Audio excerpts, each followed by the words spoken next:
Oplan Palit Basura Program. Solusyon umano upang maibsan ang pagdami ng basura. Sundan sa report.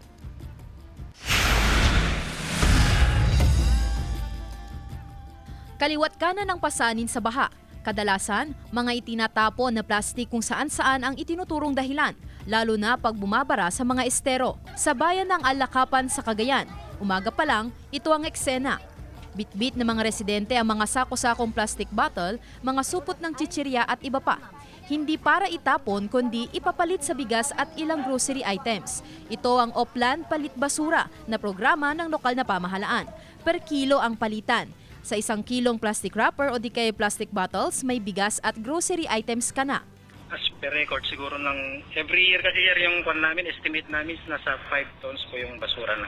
Yung mga barat, yun ang ginagawa namin minsan, kinukuha namin yung mga basura sa mga estero, mga fruit shop. Pag napatapos namin yung mga barangays, Walang tapon sa mga nakokolektang basura. Ipinoproseso ang mga plastic wrapper at containers sa shredder at idadaan sa hydraulic brick maker.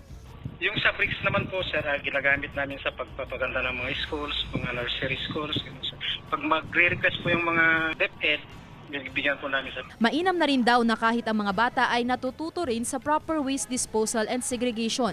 At ang palit basura sa mga paaralan, school supplies at hygiene kits naman ang kapalit. Ayon sa Menro, malaking tulong ang programa para maibsan ang problema sa baha na dulot ng mga basura. Sandy Salvacio, One North Central Luzon.